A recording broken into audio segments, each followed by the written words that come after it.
em Romanos, capítulo 13.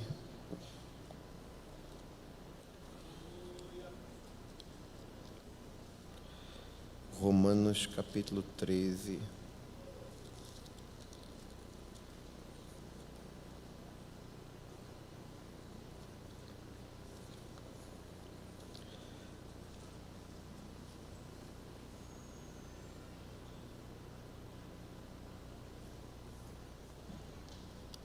A gente poderia começar a partir do versículo 1, mas como o assunto é muito específico, eu vou ficar só com o versículo de número 7. Romanos capítulo 13, versículo 7, diz assim: Portanto, dai a cada um o que deveis, a quem tributo, tributo, a quem imposto, imposto, a quem temor, temor, a quem honra, honra.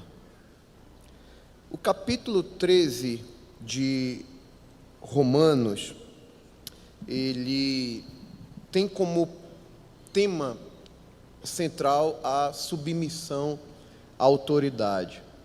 E, embora não seja o assunto que a gente vai estudar, né, ao longo desses próximos dias, eu queria trazer aqui uma abordagem que talvez pouca gente saiba, né? Pouca gente sabe disso.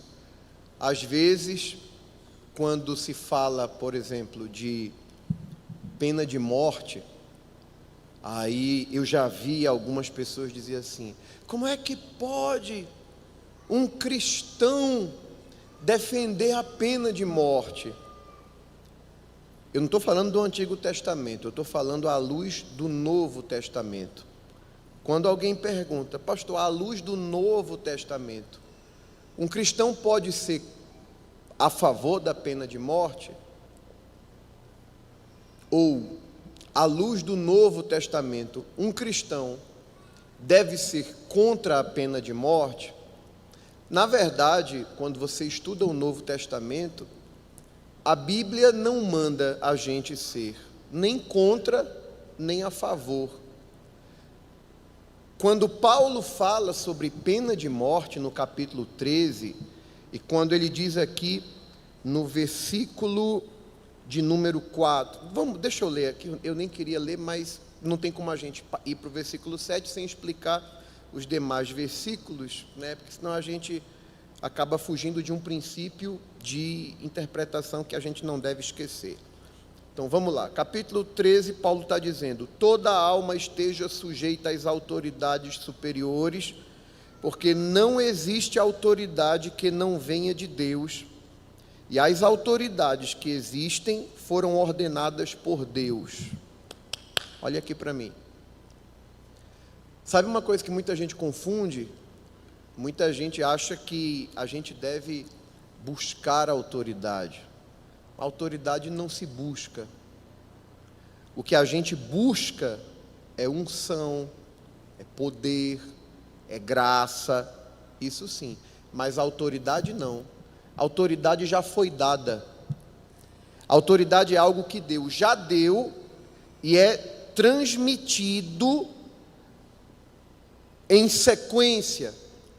Por exemplo, uma autoridade só é, à luz da Bíblia, devidamente reconhecida como autoridade quando uma autoridade superior delegou à autoridade aquilo que Paulo disse a Timóteo: e o que de mim, entre muitas testemunhas, ouviste, confia-o a homens fiéis que sejam idôneos para que ensinem os outros.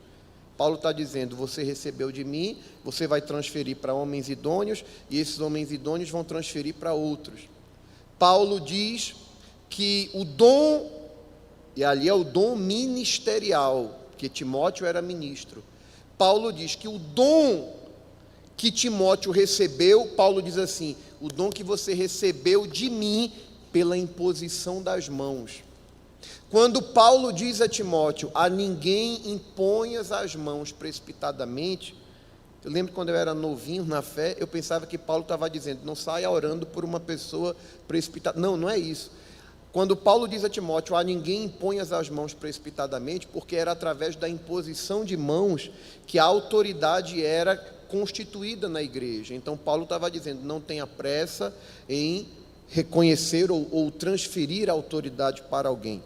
Aqui no capítulo 13, Paulo está dizendo, toda alma esteja sujeita às autoridades, porque não há autoridade que não venha de Deus. Toda autoridade, ela emana de Deus.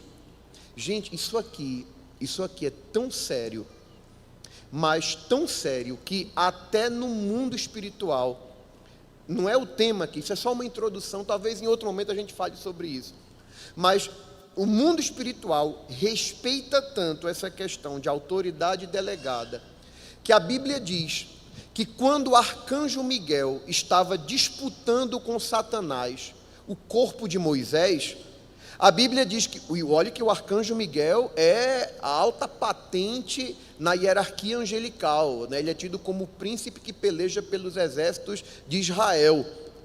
Então é o ser angelical que faz frente, que tem bagagem para peitar o próprio Satanás.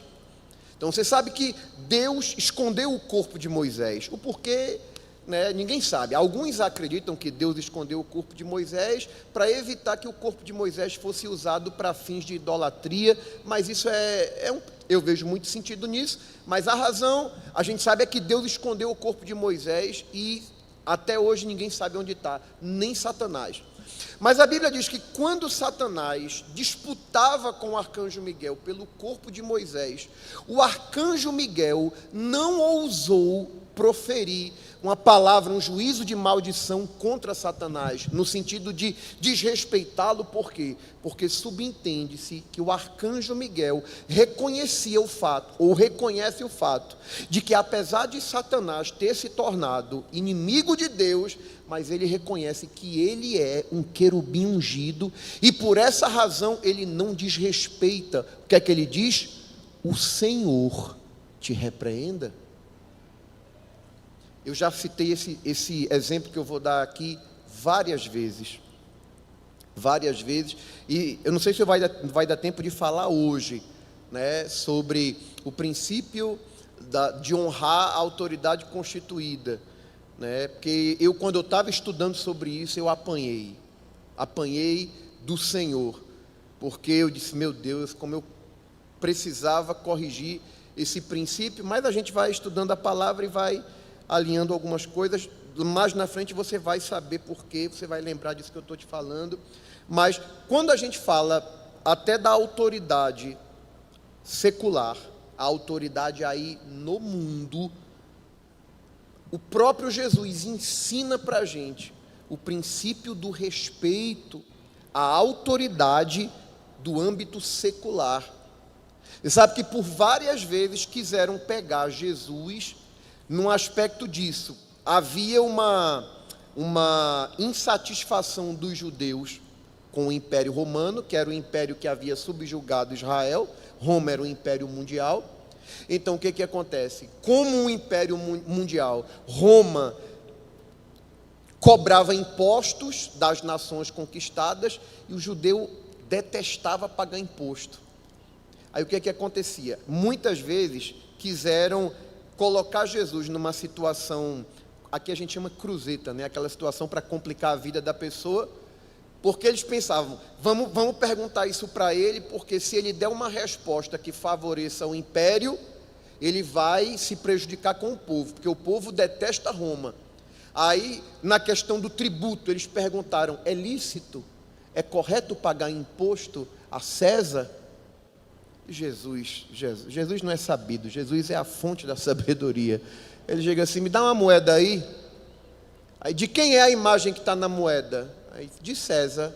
Pronto, está resolvido. Dê a César o que é de César e dê a Deus o que é de Deus.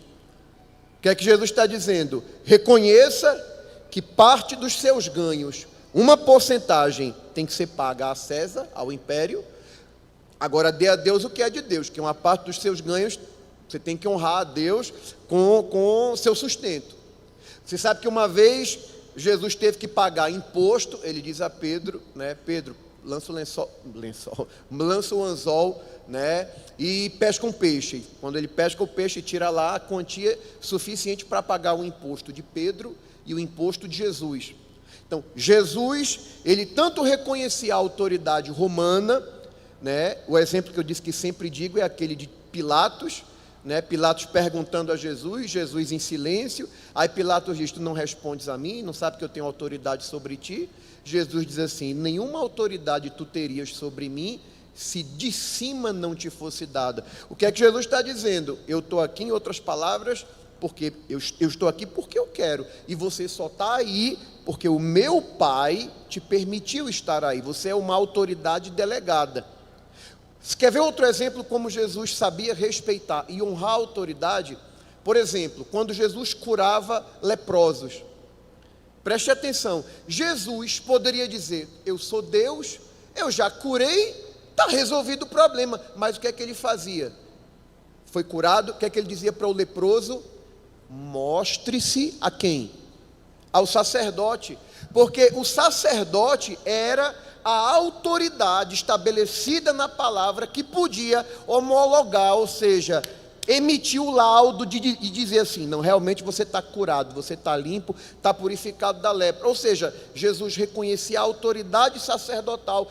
Escute isso, mesmo sabendo que a autoridade religiosa daquele tempo, na maioria das vezes, batia de frente com ele. Só que o princípio da autoridade sacerdotal estava prescrito na palavra. E Jesus nunca vai de encontro à palavra. Ele é Deus, mas ele diz ao leproso que foi curado, vai e mostre-se ao sacerdote. Gente, Jesus é extraordinário no que diz respeito a cumprir o que ele ensina. Você já viu uma coisa interessante? O ato que caracteriza, oficializa o início do ministério de Jesus. Quem lembra? Qual foi o ato que foi o ponto de partida, dizendo assim, a partir de agora, você inicia o seu ministério? Quem lembra? Sabe qual foi? O batismo dele por João Batista. Olha aqui para mim. Se a gente precisa identificar a pessoa de autoridade entre quem batiza e o que desce às águas, quem é que está em posição de autoridade? Quem é? É quem batiza. Tanto que quando Jesus se aproxima de João Batista, João fica constrangido, ele diz assim, eu é que tenho que ser batizado por ti. Tu vens a mim, o que é que Jesus diz? Não, vamos fazer assim para cumprir toda a justiça, vamos fazer tudo certo. Por que Jesus fez isso? Quem foi o último dos profetas? João Batista. E o profeta é a autoridade constituída por Deus. João Batista era a voz que clamava no deserto, era o que prepararia o caminho para a manifestação do Filho de Deus. Então, para que o Filho de Deus dê início ao seu ministério público, sabe o que é que você vai ler sobre Jesus? A Bíblia diz que Jesus era sujeito aos seus pais, ou seja, enquanto ele não inicia o seu ministério, enquanto ele está debaixo da asa dos pais, a Bíblia diz, e era-lhes sujeito.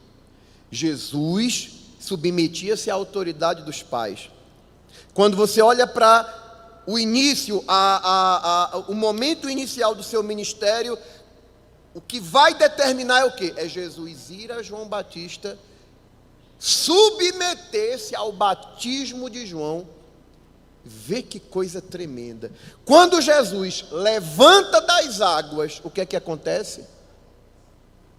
O céu se abre, o Espírito desce na forma corpórea de uma pomba, E a voz do Pai se fez ouvir lhe dizendo: este é o meu filho amado, em quem me comprazo, ou seja, em quem tenho prazer, em quem tem prazer a minha alma. Preste atenção, porque nada na Bíblia acontece por acaso.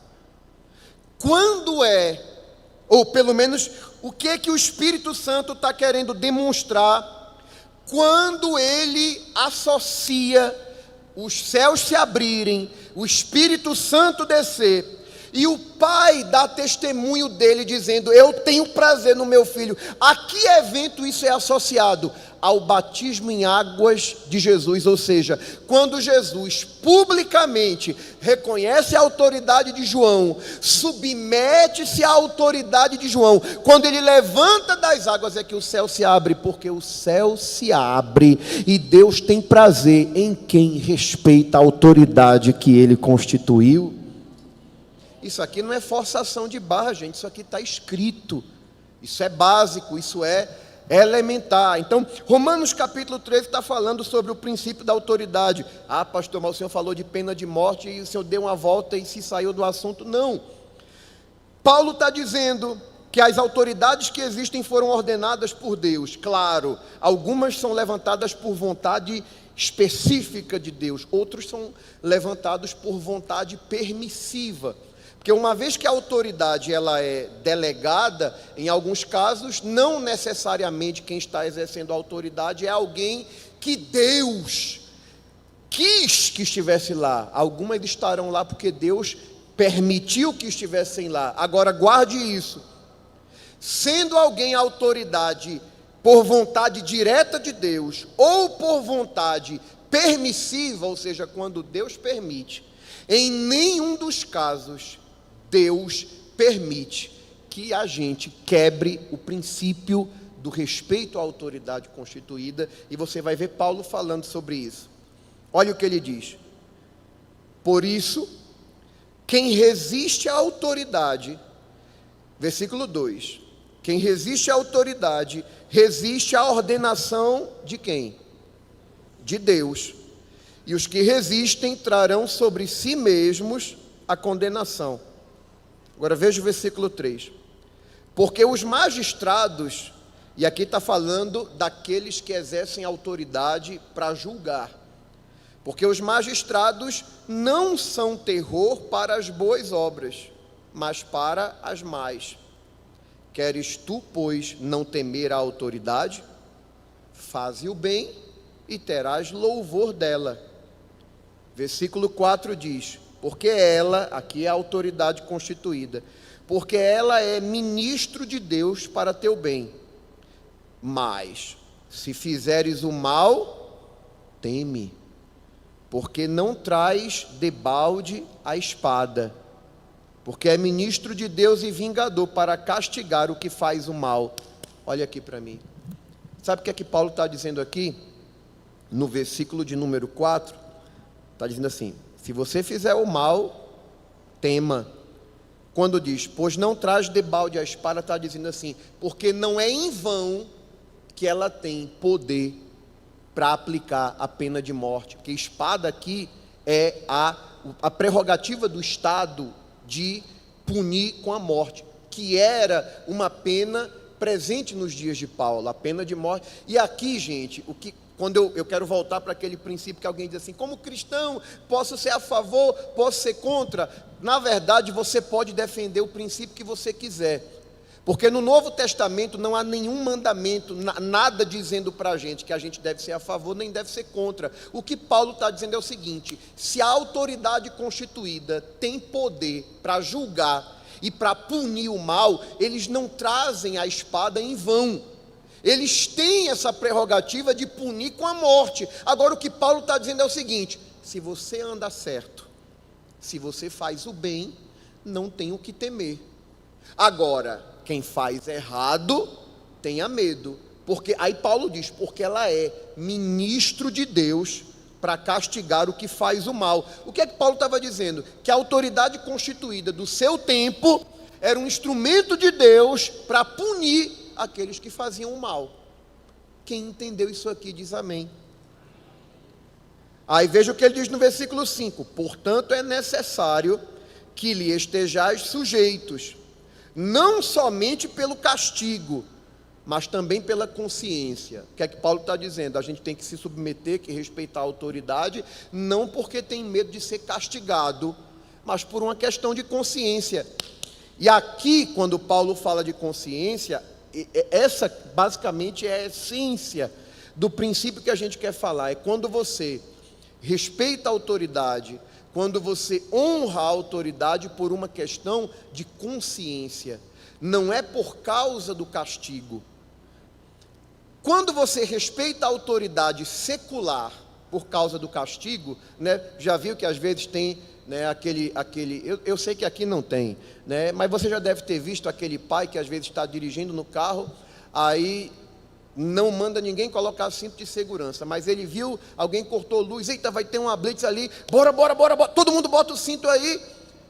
Aí o pessoal bota o cinto, passa na blitz, não tem problema. Aí eu pergunto, ele cumpriu um princípio de respeito à autoridade por medo do castigo ou por uma questão de consciência? Medo do castigo. Aqui na terra isso pode até servir, mas quando parte para o princípio espiritual, aí não funciona, gente. Ou a gente faz por consciência, porque se a gente até tiver a aparência de que está respeitando, de que está honrando, mas se não parte do coração, para Deus não vale. Isso a gente vai aprender mais adiante. Aí veja o que Paulo diz ainda no versículo 6: por esta razão também pagais tributos, porque são ministros de Deus, atendendo sempre a isto mesmo. Tem gente que, bom, eu não vou entrar no mérito aqui, mas tem crente que acha que, eu não vejo melhoria na rua, então eu não me sinto motivado a pagar IPTU. Não me sinto motivado a pagar IPVA. Deixa eu falar uma coisa, o que tem de crente tendo que viajar de madrugada, porque se há blitz para ele, o carro fica. E eu já vi casos de gente que, se vender o carro, ele não consegue pagar os impostos. E, gente, isso aqui não é a cabeça do pastor André. Isso aqui é o que Paulo está dizendo: dê a cada um o que você deve. A quem tributo, tributo. A quem imposto, imposto. A quem temor, temor aqui é respeito, respeito. A quem honra, honra. Explicando aqui até o versículo 7, agora eu quero ficar com o assunto principal, que é o princípio da honra.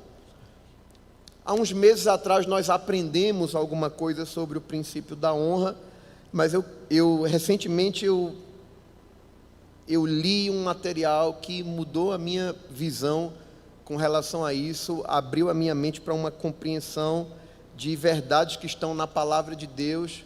Isso virou uma chave na minha compreensão das coisas de Deus, e aquilo que é bom a gente não guarda só para nós, a gente compartilha. Deixa eu falar uma coisa que talvez alguns de vocês não saibam. O princípio da honra é o que abre para nós a porta para recebermos as recompensas de Deus. Quer ver uma coisa básica? O primeiro princípio de honra que a Bíblia apresenta, sabe onde é que ele acontece? Em casa. Sabe com quem? Com os filhos. Efésios capítulo 6, versículos 1 e 2. Veja o que Paulo diz. Você vai entender como o princípio da honra, ele está atrelado à recompensa. Efésios capítulo 6, versículos 1 e 2.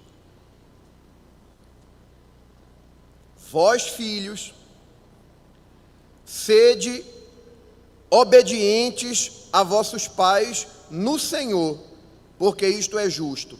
E como é que a gente demonstra essa obediência? Versículo 2 ele explica, citando um mandamento lá do Antigo Testamento. Olha o que ele diz: honra a teu pai e a tua mãe, que é o primeiro mandamento com promessa, para que te vá bem e vivas muito tempo sobre a terra. Olha aqui para mim, você percebe uma coisa, um princípio: honra teu pai e tua mãe. Ele diz que o mandamento de honrar pai e mãe é um mandamento que vem acompanhado de quê? De uma promessa. Então, se eu honro pai e mãe, qual é a recompensa que eu tenho disso? A promessa de viver muito sobre a terra e de viver bem. Você está percebendo que um princípio de honra vem acompanhado de uma recompensa. A gente aprendeu isso, acho que a gente já falou isso em outros momentos. Deus se apresenta como alguém que tem prazer em recompensar. Ele disse a Abraão: eu sou o teu escudo, o teu grandíssimo galardão. O que é galardão? Recompensa. O que é que Jesus diz? Eis que venho sem demora, o meu galardão está comigo para dar a cada um segundo a sua obra. Galardão é recompensa. A gente poderia citar muitas outras passagens. Por exemplo, o texto de Hebreus diz que é necessário que todo aquele que se aproxima de Deus creia que Ele existe e que é o quê? Galardoador daqueles que o buscam.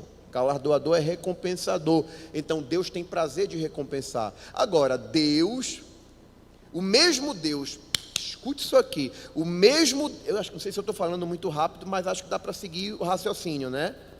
Preste atenção, o mesmo Deus que tem prazer em recompensar, não é porque Deus tem prazer em recompensar que Ele sai, né? Que nem Silvio Santos dizendo assim: quem quer dinheiro? Me deu vontade de recompensar, vou recompensar todo mundo. Não, até porque o mesmo Jesus que tem prazer em nos recompensar, o que é que Ele diz? Ele diz que a gente não deve lançar pérolas aos porcos. Ou seja, não dê coisas preciosas para quem não sabe valorizar. A recompensa de Deus é algo valioso? Claro que sim. Agora, a recompensa de Deus só está acessível para aqueles que sabem valorizar. E escute, um dos significados da palavra honrar é valorizar, é ter em estima. Mais na frente eu vou entrar mais no conceito de honra. Vamos mais para o âmbito prático. O que é honrar? Honrar é tratar com respeito e consideração uma pessoa em condição superior ou uma pessoa mais velha. Levítico capítulo 19, versículo 32, está ali o princípio da honra para as pessoas mais velhas. A Bíblia diz: diante das cães te levantarás. O que é cã? Pouca gente sabe disso, né? Vocês sabem o que é cães? Cães, cabelo branco. O que é que... Isso é um princípio bíblico. Gente, isso é um princípio até de educação doméstica. Mas eu acho que Deus naquela época já sabia que muita gente não ensinava isso em casa, então Ele coloca na palavra como mandamento. Quando alguém de mais idade de você se aproximar, levante-se e honre a presença dessa pessoa. A Bíblia manda a gente honrar a presença do ancião. Pode ser até uma pessoa economicamente inferior a você, pode ser uma pessoa até culturalmente inferior a você, mas se uma pessoa de mais idade se aproxima, ela deve ser honrada, ela deve ser tratada com distinção. Isso é um princípio bíblico. Os anciãos, que eram chamados portas também, eram os homens de mais idade que ficavam na porta da cidade para julgar as causas da cidade. Eles iam até os anciãos que estavam ali. Esse é um princípio de honra demonstrado a alguém de uma idade superior. Esse mesmo princípio também é aplicado quando Jesus fala sobre ele em Mateus capítulo 10, versículos 40 até o 42. Eu vou citar o texto, mas a gente só vai se aprofundar nele mais à frente. É só para você ter a ideia de como a palavra de Deus valoriza isso. Mateus capítulo 10, versículo 40. Você vê, preste atenção que aqui também Jesus demonstra. Gente, por favor, esse não é o tipo de assunto que a gente estuda todo o tempo. Eu estava dizendo para os meus filhos no carro vindo para cá, eu disse: se vocês entenderem isso que papai vai ensinar, a vida espiritual de vocês nunca mais vai ser a mesma. Esses são aqueles velhos textos que a gente lê e ouve e se depara com eles todo o tempo, mas nunca parou para atentar o que realmente eles estão dizendo. Você vai ver nesse texto aqui como Jesus associa o princípio da honra à recompensa proveniente desse princípio. Veja o que ele diz em Mateus 10, 40. Versículo 41, diz assim: quem recebe um profeta na qualidade de profeta, receberá o quê? Recompensa, galardão de profeta. Preste atenção que o profeta é alguém que é superior a você. O que é que Jesus está dizendo? Se você recebe um profeta na qualidade de profeta, ou seja, reconhecendo a posição que ele está ocupando, você vai receber o galardão junto com ele, porque você o está honrando. Quem recebe um profeta na qualidade de profeta, receberá galardão de profeta. Aí veja que Jesus muda aqui dizendo: e quem recebe um justo na qualidade de justo, receberá galardão de justo. Olha aqui para mim, quem é o justo? O justo é aquele que está no mesmo nível que você. Porque você já viu, escute isso aqui é interessante, Jesus é tremendo. Você já viu que tem gente que sabe honrar quem é superior, mas quem está no mesmo patamar dele, se brincar, ele já quer pisar. E Jesus ensina a gente a honrar quem é superior, ensina a gente a honrar quem está no mesmo nível, e Jesus ensina a honrar até quem está abaixo de nós em uma posição de hierarquia. Veja o que ele diz: quem recebe um profeta na qualidade de profeta, receberá galardão de profeta. Quem recebe um justo na qualidade de justo, receberá galardão ou recompensa de justo. E qualquer que tiver dado, só que seja um copo de água fria, a um destes pequenos, perceba que o pequeno é, se você deu, e ele é pequeno, é porque você está num patamar de superioridade. Mas se você honrou ele, dando a ele um copo de água fria, em nome de discípulo, em verdade vos digo, que de modo algum perderá o seu galardão. Jesus está dizendo: tem recompensa quando você honra quem está acima de você, tem recompensa quando você honra quem está no mesmo nível que você, e tem recompensa quando você sabe honrar até quem está abaixo de você. Agora, essa recompensa, esse galardão, só vem quando a gente reconhece o profeta na qualidade de profeta, o justo na qualidade de justo e o discípulo na qualidade de discípulo. Quem entendeu diz amém. Então, honrar é tratar com respeito, consideração, uma pessoa em condição superior ou mais velha, tratar com distinção, considerar, não desmerecer, manifestar exteriormente o respeito. E aqui eu coloquei um parêntese: e no coração também, porque às vezes alguém pode tratar muito bem, porque está diante da câmera, e aí não pode sair mal na fita. Eu vou adiantar, eu não ia falar disso, ia falar isso mais para frente. Mas, por exemplo, vocês lembram do paralítico de Cafarnaum, que foi levado por 4 amigos? Lucas, no capítulo, eu estou adiantando, mas é porque eu estou sentindo direção de falar sobre isso, eu acho que vai facilitar a nossa compreensão. Lembra que eu disse que não basta a gente honrar só na aparência, até porque Jesus diz, Deus diz na sua palavra: esse povo honra-me com os lábios, mas o seu coração está o quê? Está longe de mim.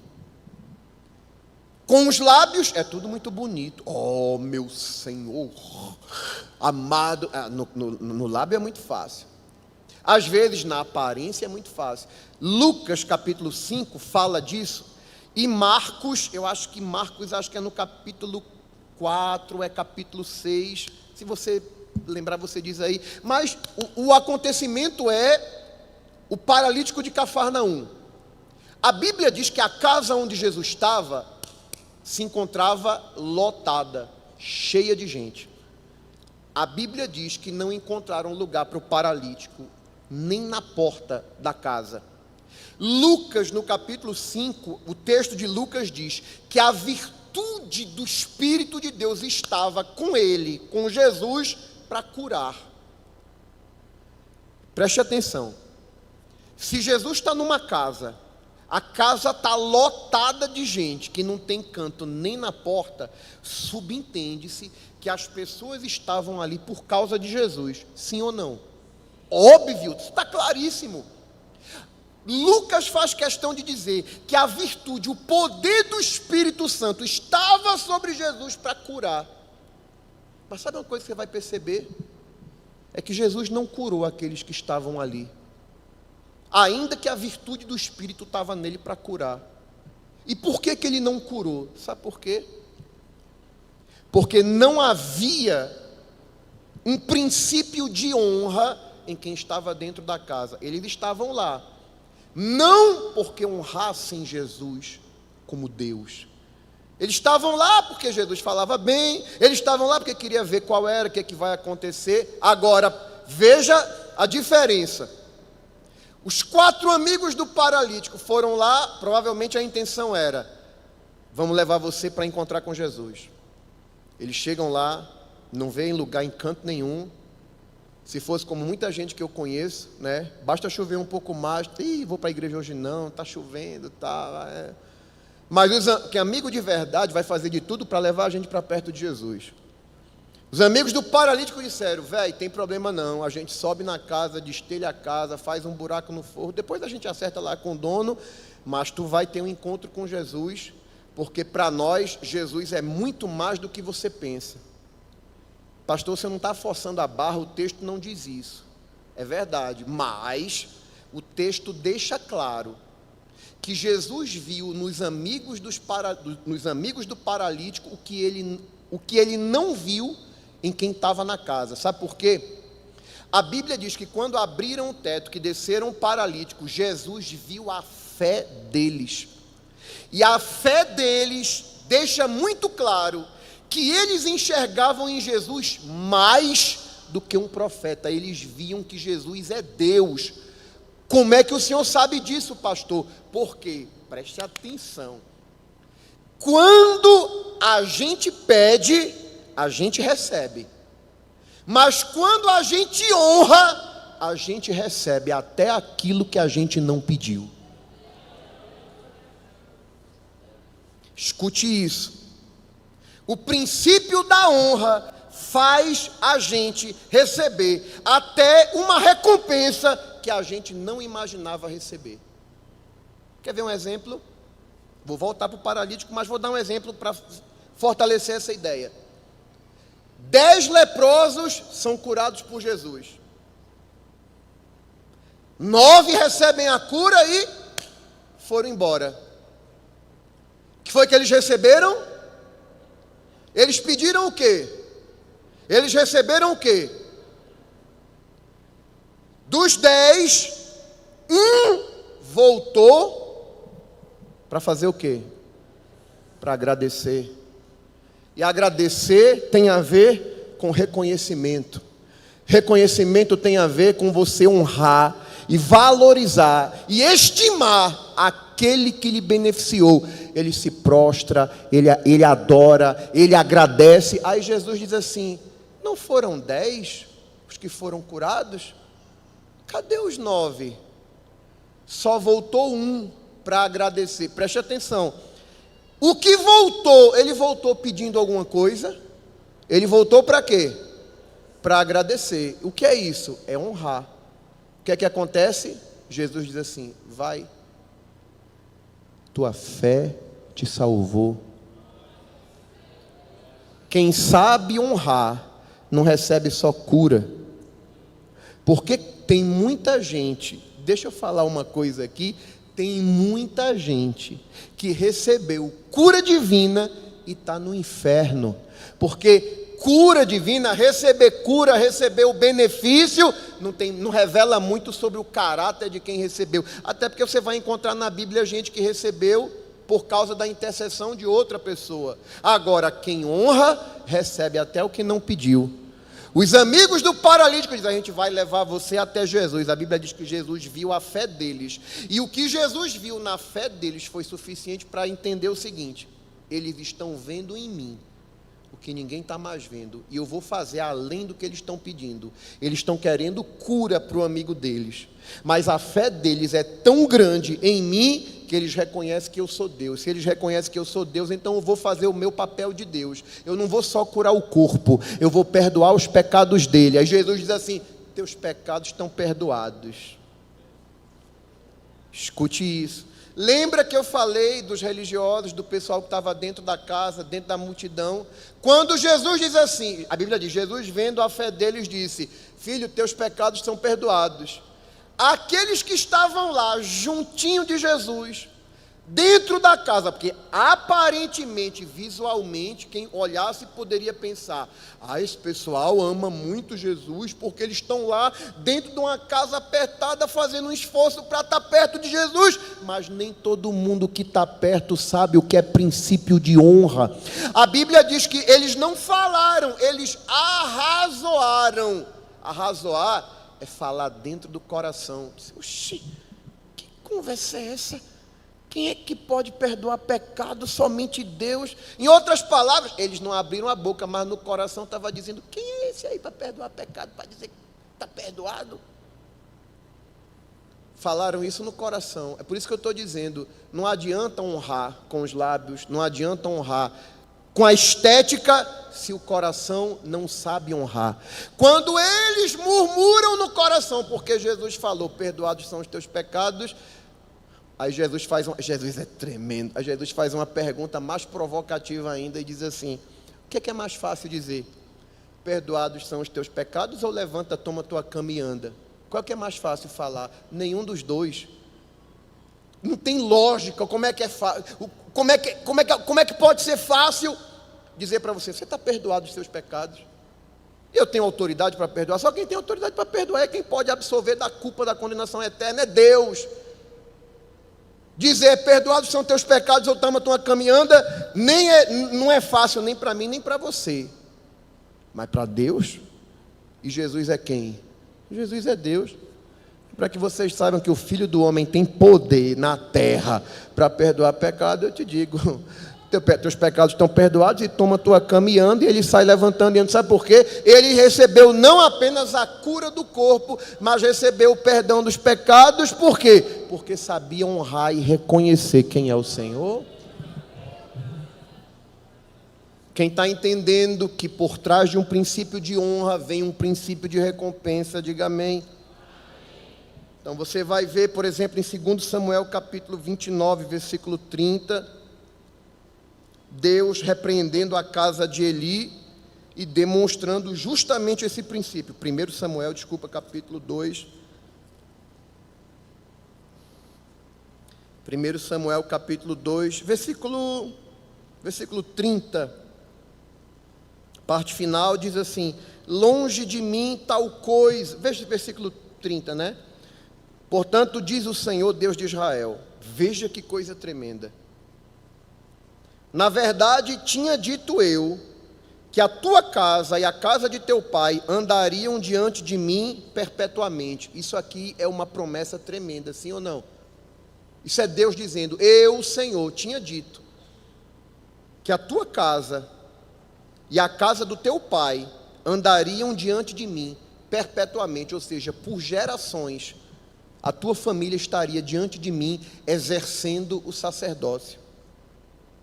Porém agora, diz o Senhor, longe de mim tal coisa, porque aos que me honram, honrarei, porém os que me desprezam, desprezar aqui é desmerecer, serão envilecidos, desprezados, tidos como coisa sem valor. O que é que Deus está dizendo? Eli, eu tinha uma promessa para ti e para a tua descendência. Eu fiz uma promessa. Não faltaria nenhum de vocês perante mim exercendo o sacerdócio. Só que, o que foi que fez com que a casa de Eli perdesse o privilégio que tinha? A recompensa que tinha foi retirada deles. Por quê? Porque eles não honraram a Deus. E Deus não se move fora dos princípios que Ele estabelece. Deus estava dizendo: eu tinha dito que faria isso, mas como vocês não me honraram, Então não tem como tua casa permanecer, porque eu só honro aqueles que me honram, mas os que me desprezam vão ser desprezados também. Então o princípio de honra, ele nasce com Deus, e ele permanece, né, nos ensinos de Jesus e no Novo Testamento. Vamos, dizem que para a gente entender bem o que é honra, facilita muito quando a gente sabe o que é desonra. E o que é desonra? Desonrar é tratar como comum aquilo que não é comum. E a pergunta que a gente faz é: por que algumas pessoas não conseguem ver como especial aquilo que Deus fez especial? Primeiro, porque há uma influência espiritual no mundo para que isso não aconteça. Escute isso: o mundo hoje trabalha para que nós, cristãos, não conheçamos o princípio da honra. Eu me lembro que uma vez eu estava... Deixa eu falar uma coisa, porque tem gente que acha que a gente deve honrar apenas aqueles que a gente admira. Normalmente, essa é a tendência natural das pessoas. Mas você vai aprender, e a gente aprende isso olhando para Jesus, que quando a pessoa que... Vou dar um exemplo bíblico que é melhor. Quando Jesus está atendendo a expectativa do povo, querido, quando ele está atendendo a minha expectativa, fazendo as coisas do jeito que eu esperava, aí é muito fácil honrar. Quer ver um exemplo? Está lá Jesus montado num jumentinho entrando em Jerusalém. O que é que isso representava para o povo? É o cumprimento da promessa. Está lá a promessa do Antigo Testamento que diz: eis aí o teu rei vem, humilde, montado no jumentinho e tal. Ele está cumprindo a profecia, ele está vindo, é o rei que vai libertar a gente do jugo de Roma. Era tudo que o povo esperava: um rei, um Messias político para libertar eles dos impostos de Roma. Aí o que acontece? Quando Jesus está cumprindo a expectativa do povo, o que é que o povo faz?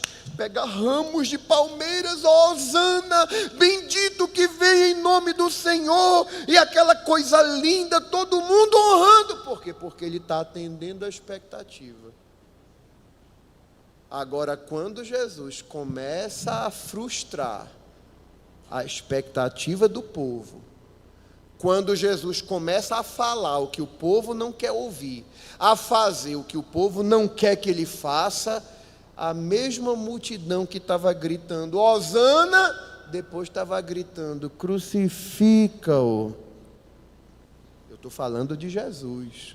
Se você me entende, diga amém. Será que isso só acontece com Jesus? Bom, por que há uma dificuldade nas pessoas em terem em apreço? E aí eu ia falar uma coisa, acabei esquecendo, mas lembrei de novo. Uma vez numa cidade não muito longe daqui, nessa mesma galáxia, eu conheci um pai que veio conversar comigo, ele dizendo: pastor, eu tenho uma dificuldade muito grande no relacionamento com meu filho. Eu digo: o que foi que houve? E o filho dele já era um marmanjo, já um adulto.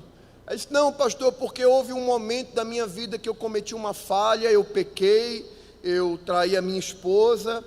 Aí eu disse: quando foi isso? Porque eu te conheci crente. Não, pastor, isso foi há muito tempo atrás, foi um descuido que eu tive, uma crise, mas eu me arrependi, passei pela disciplina, ela me perdoou, meu casamento está restaurado, vivo bem com ela, estou bem com Jesus. Eu digo: e qual é a bronca? Não, é porque isso aconteceu, e desde que isso aconteceu, meu filho não me respeita mais. Eu digo: teu filho não te respeita mais porque tu abriu essa brecha para ele. Porque o fato de você ter falhado, o fato de você ter pecado, isso não remove de você a autoridade que Deus colocou sobre você como pai dele. O grande problema é que às vezes as pessoas se intimidam. Não, fulano se decepcionou comigo e tal, então não, vai ser teu filho, sempre você vai ter autoridade sobre ele. Isso não muda, gente. Acho que um dos maiores exemplos disso é o exemplo de Noé.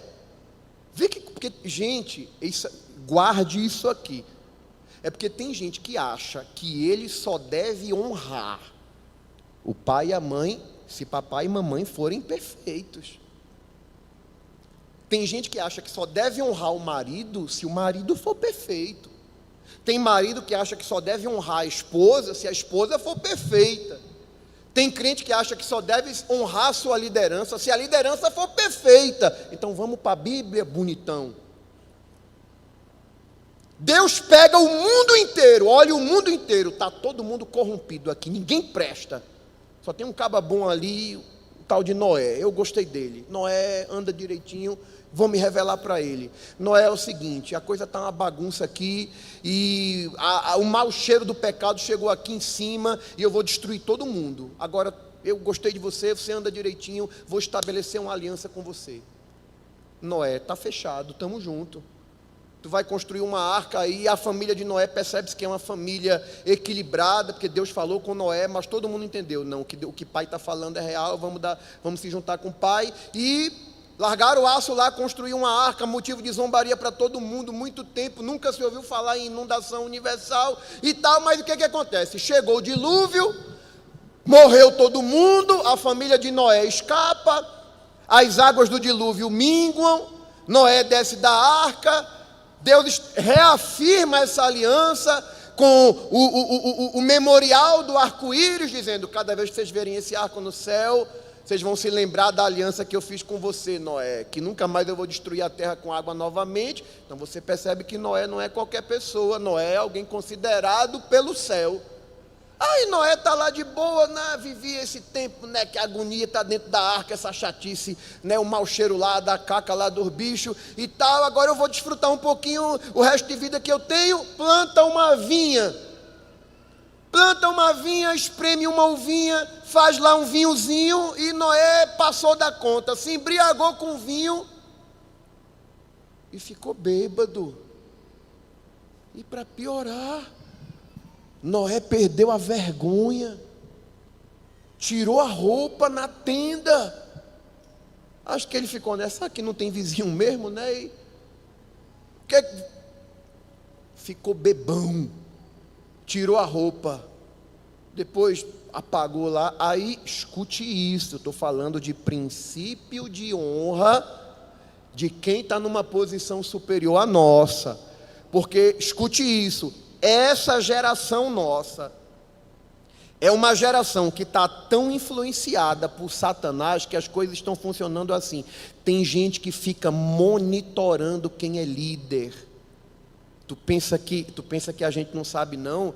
Deus faz a gente saber. Tem gente que fica aguardando, eu quero ver ele dar um vacilo, ele falar uma coisa para eu gravar, para eu filmar, para eu expor em rede social. Escuta isso. Noé ficou bêbado, Noé se despiu, Noé cometeu um escândalo, ficou lá, apagado lá, pelado dentro da tenda. Aí o filho mais novo era desses que gostava de ver a falha na liderança e sair falando para todo mundo. Quando viu, como é? Pai tomou uma, ficou pelado, está lá na tenda, chegou para contar para toda a população mundial, né? Só tinha os irmãos dele. Aí foi lá contar para os irmãos: pai está lá, bebeu, está lá nu na tenda e tal. Os irmãos de Cã. Isso era o quê? Sim, velho. Eu estou parafraseando aqui para você entender o contexto. Os irmãos de Cã, os mais velhos, qual era o pensamento deles? Pai pode ter se excedido. Pai pode ter passado dos limites. Pai pode ter dado um escândalo, mas, número 1, ele é nosso pai. Número 2, ele é nosso líder, porque ele foi o homem que Deus estabeleceu uma aliança para estabelecer o propósito dele. Isso não é a gente que trata, isso é tratado no andar de cima, isso é com ele e Deus. Jafé, pega um lençol aí, vamos cobrir a nudez de pai, e não olha nem para trás, porque a gente não é digno nem de ver, de contemplar a vergonha do nosso pai. Caminha de costas, sem olhar para ele, e cobre a nudez dele, a vergonha dele, a falha dele. cobriram. Noé acordou. Quando Noé soube do que aconteceu, o que é que Noé fez? Meus filhos, me perdoem. Até porque não tinha Bíblia escrita ainda, não sabia nem os efeitos, né, do que era espremer o suco da uva, ele fermentar. Você não vai ver Noé se retratando com ninguém. Noé soube do que aconteceu. Diz, como é? Foi assim? Aí Noé profere uma sentença para a descendência de Cã, para a descendência de Sem e para a descendência de Jafé. Quem tem Bíblia de estudo pentecostal vai ver lá os povos provenientes de Sem, Cã e Jafé. Toda a descendência de Cã foi amaldiçoada, e quem proferiu a sentença foi quem? Foi Noé. Aí eu pergunto, a falha de Noé removeu a autoridade que Deus havia posto sobre ele? Vai tocar em autoridade constituída por Deus? Vai desonrar a quem Deus honra? Que à luz da Bíblia a gente aprende que não dá certo. Quem está entendendo isso diz amém. O problema é que há uma influência no mundo. E aí, por que eu estou falando sobre isso? Porque os mais antigos aqui, os crentes mais antigos, sabem o que é princípio de honra. Podia citar vários. Pergunte a qualquer irmãzinha do cabelinho branco, ou qualquer irmão maduro já, que tem filhos com mais de 20, 30 anos e que são formados nessa igreja. Você conversar com um crente antigo, eles vão dizer, pastor, um auxiliar que olhasse para a gente assim, levantando a sobrancelha, a gente já tinha temor, já tinha respeito. Porque as gerações antigas, apesar de não conhecerem esses princípios, mas eles aprenderam por influência dos mais antigos. E o que acontece? Essa geração de hoje não sabe mais o que é princípio de honra, gente. E princípio de honra foi estabelecido pelo céu, foi estabelecido por Deus. Leia 1 de Pedro, capítulo 2, versículos 13 e 17, e aí você vai entender por que é que esses princípios estão se perdendo nos tempos atuais. 1 de Pedro, capítulo 2,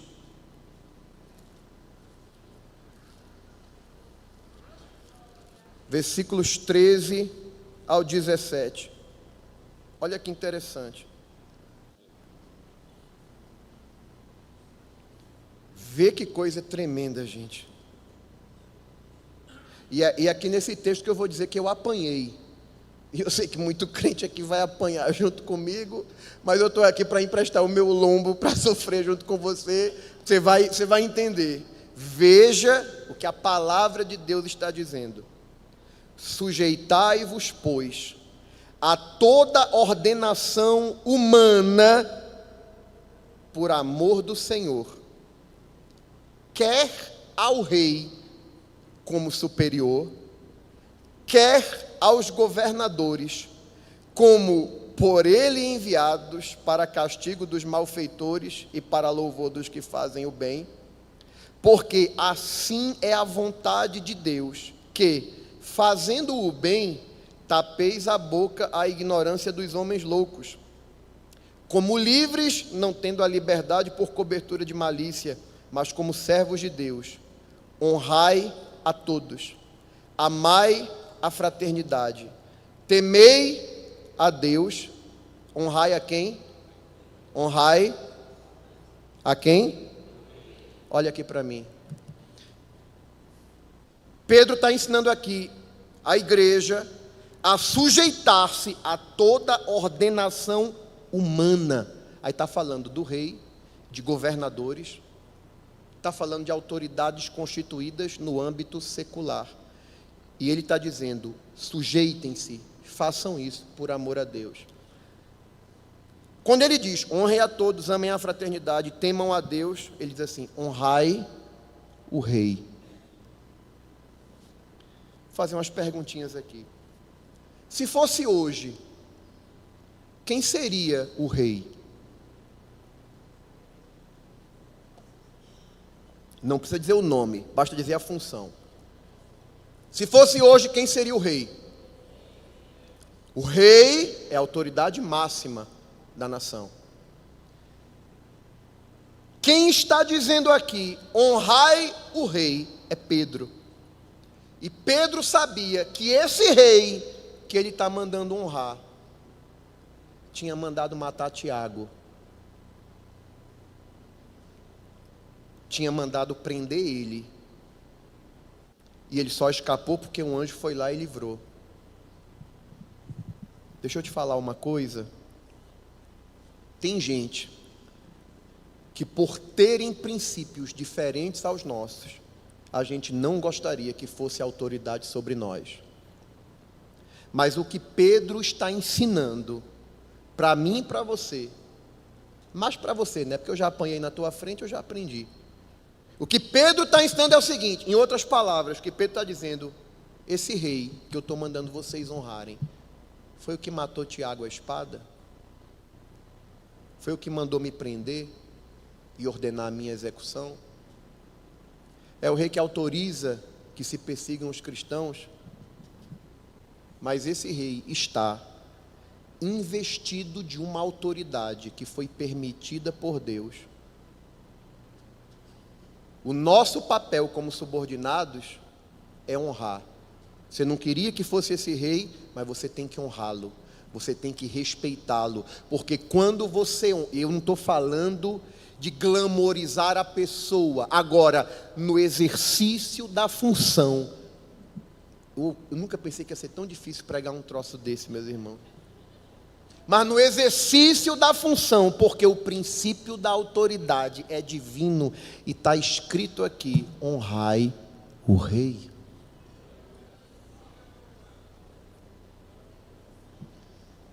Que a vontade que dá é pegar tudo que está acontecendo, jogar na cara de um bando de crentes sem princípio e dizer, olha aí, mas esse não é o caminho, porque se é autoridade constituída, eu e você temos que orar, temos que interceder. Eita, difícil, dificuldade de ouvir um glória ou um amém, mas está na palavra, a gente tem que honrar. Deixa eu te falar uma coisa. A gente aprende às vezes dentro de casa que se pai está bebendo e está batendo em mãe, não vou dizer nem batendo, não vou tão drástico. Pai está bebendo, está tratando minha mãe mal, está fazendo minha mãe chorar.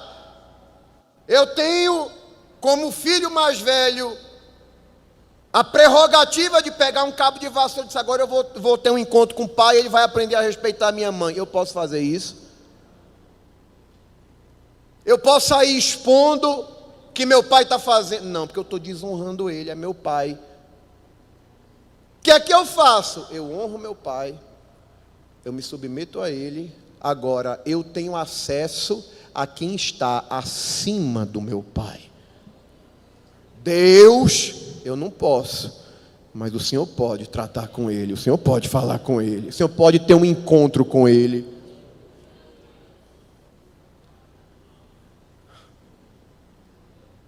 Pedro disse, honrai o rei, gente, escuta isso, que não vai terminar aqui não.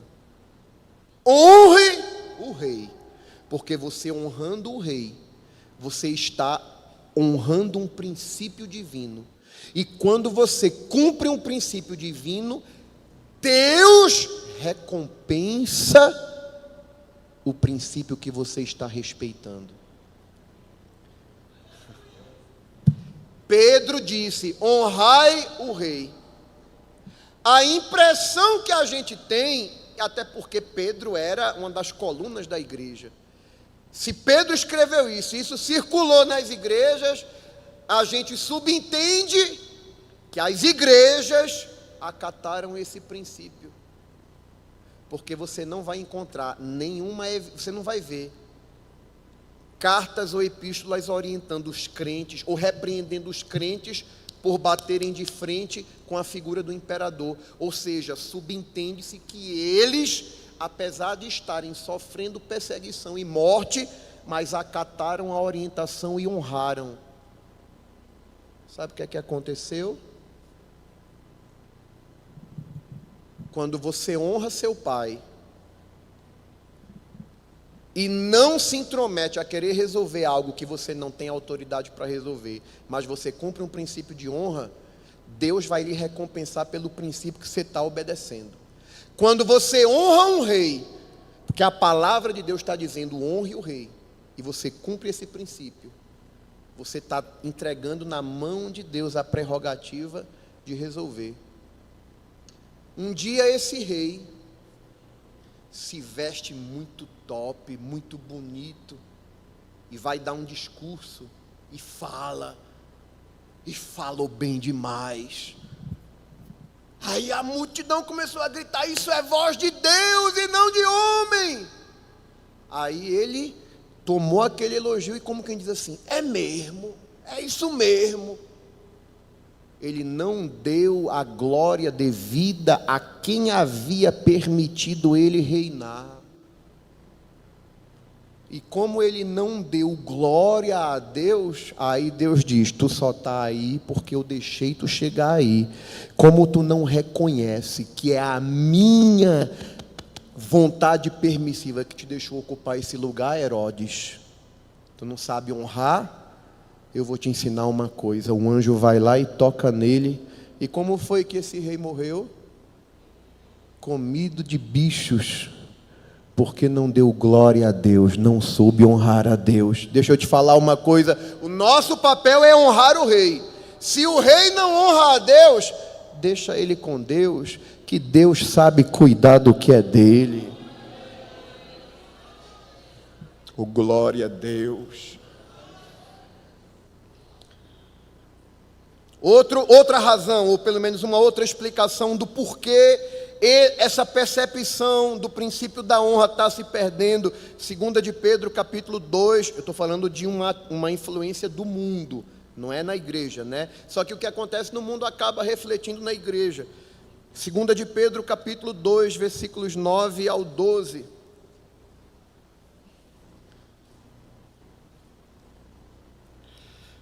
Veja só: assim sabe o Senhor livrar da tentação os piedosos e reservar os injustos para o dia de juízo, para serem castigados. Está falando dos injustos aqui, dos ímpios. Que o Senhor sabe reservar os injustos para o dia do juízo, para serem castigados, mas principalmente aqueles que, segundo a carne, andam em concupiscências de imundícia e desprezam o quê? Desprezam o quê? E desprezam as dominações. Atrevidos, obstinados, não receiam blasfemar das autoridades, enquanto os anjos, sendo maiores em força e poder, não pronunciam contra eles juízo blasfemo diante do Senhor. Sabe o que é que Pedro está dizendo aqui? E olha que Pedro está falando aqui dos injustos, dos ímpios, dizendo que Deus sabe castigar os injustos, né, reservando eles para o dia do juízo. Só que a Bíblia diz que o castigo de Deus, ele é muito mais severo, principalmente contra aqueles que se andam em concupiscência, né, de imundícia e desprezam as dominações. Dominações são autoridades. Porque, gente, o princípio da desonra ou do desrespeito à autoridade, por que ele recebe um juízo maior? Porque o primeiro a praticar isso aqui foi Satanás. Então, quando você vê alguém se levantando contra a autoridade constituída, alguém que não sabe honrar uma autoridade constituída, essa pessoa está seguindo o mesmo exemplo de nada mais, nada menos do que o capiroto. Se você entendeu, diga amém. Entenda, reitero aqui, Pedro está falando dos ímpios. O que acontece? Preste atenção. Não estou dizendo que isso aqui é da igreja, estou falando que essa influência é uma influência presente nos ímpios, nos injustos, e que vai ser tratado com um juízo muito mais severo sobre esses que não respeitam as dominações, que blasfemam das autoridades. Pedro chega a dizer que os anjos, sendo mais poderosos do que nós, não ousam fazer isso, blasfemar contra a autoridade constituída. Isso é muito sério, gente. Agora, se essa influência acontece no mundo, o que ocorre? O que acontece no mundo, de alguma forma, força a porta para querer acontecer na igreja. E a gente percebe que esse fenômeno tem, de certa maneira, aparecido no meio do povo de Deus. Como é que a gente aprende sobre honrar? A gente pode falar, né, do marido honrando a mulher como vaso mais frágil. Você percebe, preste atenção, quando você quebra um princípio. Deixa eu tentar organizar essa ideia aqui. A gente sabe que Deus é recompensador de quem o busca, sim ou não? Só que para Deus recompensar quem o busca, primeiro a pessoa tem que buscar a Deus. Está comigo? E como é que a gente busca a Deus? Como é que a gente busca a Deus? Como? Orando. Agora preste atenção. Deus é recompensador de quem o busca. E a gente só é recompensado se buscar. E para a gente buscar a Deus, a gente tem que orar. Agora, como é que eu vou ser recompensado sem orar? Eu tenho que orar. Agora, como é que eu vou ser recompensado se Deus não ouve a minha oração? Se Deus bloqueia o céu para mim orar, e Deus faz isso, pastor? Faz. Não anda certo com a tua esposa não, para tu ver? Não trata a tua esposa direito não, para tu ver? Gente, a gente é recompensado quando busca a Deus, porque Ele é recompensador, é galardoador daqueles que o buscam. Só que se eu estou orando, estou buscando, mas não estou honrando a minha esposa, o céu fica fechado. É como que Deus dissesse: não te escuto, não te ouço. Enquanto não aprender a honrar a tua esposa. Eu acho engraçado, tem marido que vive fazendo a mulher sofrer, mas quer ser honrado por Deus, quer ser abençoado. Não vai, papai. Deus vai colocar o pé em cima de tu e dizer: enquanto tu não aprender a honrar a tua esposa, a saber tratar dela, conduzindo ela como vaso mais frágil, tuas orações estão impedidas, nem chegam aqui. Pastor, o senhor está sendo muito duro. Então, abra a tua Bíblia aí em 1 de Pedro, capítulo 3, versículo 7. Eu já citei muito esse texto aqui em Encontro para Casal.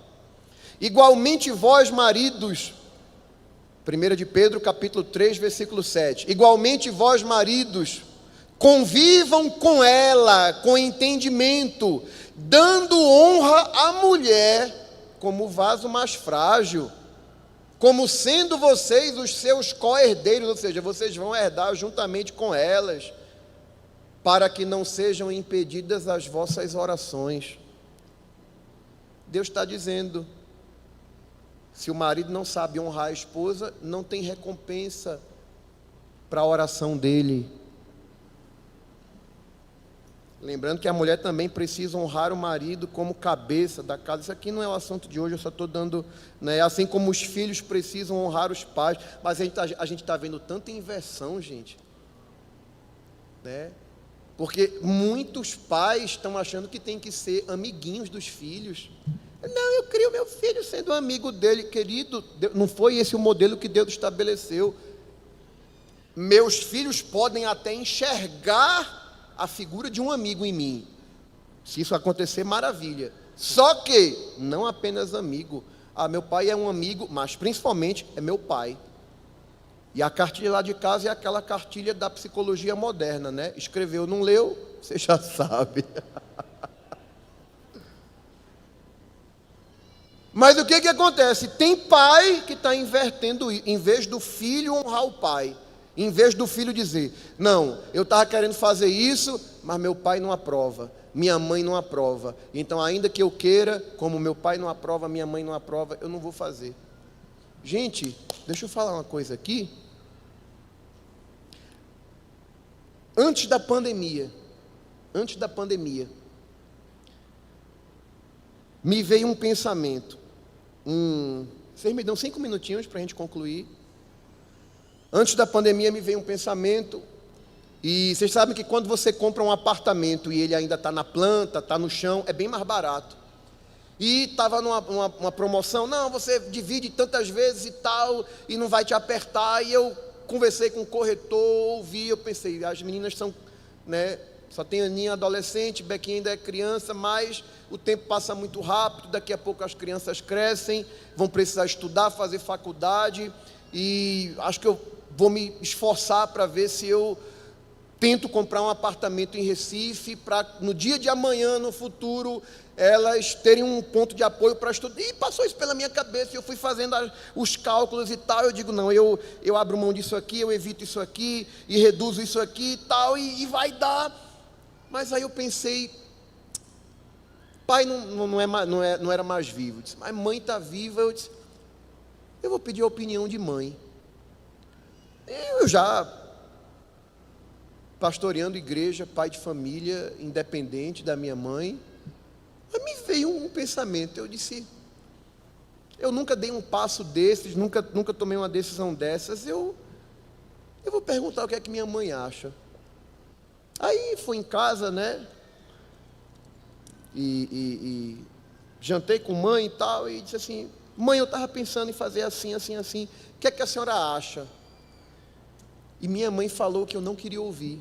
Ela disse assim, eu acho que você vai se comprometer muito tempo, eu acho que não tem necessidade agora, eu acho que ainda tem muitas coisas para acontecer na sua vida, você não sabe o rumo que Deus pode dar, em que momento e tal, e de repente você se compromete. Se eu fosse você, eu esperava um pouco mais. Não pense num balde de água gelada que a velhinha jogou em mim. Aí o corretor, e aí disse, não, vamos esperar um pouco mais. Eu conversei, ouvi mãe, conversei com Kessia e desisti por um tempo. Vamos esperar um pouco mais, vamos esperar um pouco mais. E nisso de espera um pouco mais, sabe o que aconteceu? Uma tal de Covid-19, que travou a economia no mundo. Eu disse, meu Deus, se eu tivesse entrado nesse compromisso, talvez o meu estresse seria muito maior. Tudo, ou seja, todo um transtorno foi evitado, que eu decidi, e ali foi eu já saí de casa, mas eu decidi honrar a minha mãe. De que maneira? Dando a minha... Honrar tem a ver com isso, você dar peso a alguém, você valorizar alguém, você dizer para alguém que em tese você não deve mais obrigação nenhuma, mas você tem o peso da consideração e dizer assim, o que é que a senhora acha disso? E ela dá opinião, e apesar da opinião não ser a que eu queria ouvir, mas eu disse, eu vou levar em conta a sua opinião, porque eu quero honrar o seu conselho. E por haver honrado aquele conselho, Deus evitou que eu entrasse numa situação extremamente complicada. Quem entendeu diz amém. Vamos terminar. Eu quero terminar citando um texto que vai ser a base da continuação desse estudo na semana que vem. Tem muito mais conteúdo, mas eu quero terminar com esse versículo, porque é ele quem vai abrir a porta para a gente continuar aprendendo sobre isso. Marcos capítulo 6. E eu vou terminar com ele. Marcos capítulo 6.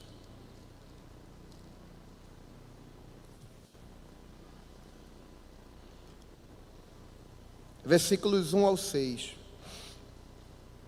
Presta bem atenção, mas presta bem atenção, imagina a cena, a gente vai terminar, eu não vou explicar ele hoje, mas só para abrir a porta para você estar aqui na próxima terça. E partindo dali, chegou aonde? Chegou à sua terra, e os seus discípulos o seguiram. E chegando o sábado, começou a ensinar na sinagoga, e muitos ouvindo, preste atenção, se admiravam dizendo, de onde lhe vêm essas coisas? E que sabedoria é esta que lhe foi dada? E como se fazem tais maravilhas por suas mãos? Não é este o carpinteiro, filho de Maria, irmão de Tiago e de José e de Judas e de Simão? E não estão aqui conosco suas irmãs? E escandalizavam-se nele. E Jesus lhes dizia: não existe profeta sem honra, a não ser na sua terra, entre os seus parentes e na sua casa. Versículo 5, presta atenção. E não podia fazer ali obras maravilhosas. Somente curou alguns poucos enfermos, impondo-lhes as mãos. E estava admirado da incredulidade deles. E percorreu as aldeias vizinhas ensinando. Olha aqui para mim, para terminar. Jesus curou algumas poucas enfermidades, mas a Bíblia diz que ele não pôde fazer ali em Nazaré, na sua terra. O texto diz que ele não pôde fazer ali obras maravilhosas. Olha bem arregalado aqui para mim. Espera aí. Jesus não podia fazer obras maravilhosas? Jesus pode ou não pode fazer obras maravilhosas? Mas a Bíblia diz que ali em Nazaré ele não podia. Por que ele não podia fazer obras maravilhosas? Até porque a missão dele diz: o Espírito do Senhor Jeová está sobre mim, que me enviou a pregoar o ano aceitável do Senhor, dar vista aos cegos, levantar os pais. Jesus estava habilitado para operar grandes maravilhas, mas ali em Nazaré ele não pôde fazer obras maravilhosas, só curou algumas enfermidades. E a Bíblia diz que Jesus ficava admirado com alguma coisa, Jesus ficou admirado com a incredulidade deles. Só que a incredulidade não era a causa do problema, a incredulidade era a consequência do problema. Sabe onde é que estava o problema? Quando Jesus chega na sinagoga, você lembra o que eu falei no início? Enquanto Jesus está cumprindo a expectativa, está entrando montado no jumentinho em Jerusalém, está todo mundo, bendito que vem em nome do Senhor, está cumprindo a expectativa. Agora, quando Jesus entra na sinagoga, lê o texto, aí o que é que causou espanto? Era porque ele estava na terra dele, e quem estava ali está dizendo: oxi, isso não é Jesus, não é o filho do carpinteiro, os irmãos dele a gente não conhece. Se fosse hoje, isso não é o menino lá que trabalha no fabrico lá da irmã fulana, não é o que ajuda lá, irmão Davi lá a vender as mercadorias dele, a gente não conhece a família. Era mais ou menos, ou seja, eles viram Jesus como uma pessoa comum, ainda que se maravilharam pela forma como ele falava, pela sabedoria, mas ele é alguém que a gente conhece, é alguém daqui. A gente conhece a família dele, conhece os irmãos dele, e a Bíblia diz que eles não honraram a Jesus. Como é que a gente sabe? Porque Jesus mesmo disse. O que é que Jesus está dizendo? Não existe profeta sem honra, ou seja, todo profeta é honrado, a menos que ele esteja na sua terra, na sua casa, no meio dos seus. O que a Bíblia está dizendo é que Jesus não pôde fazer, aquela cidade, Nazaré, não foi recompensada com obras maravilhosas. Sabe por quê? Porque não honraram Jesus como deveria. Para saber mais, compareça às 19 horas da próxima terça-feira.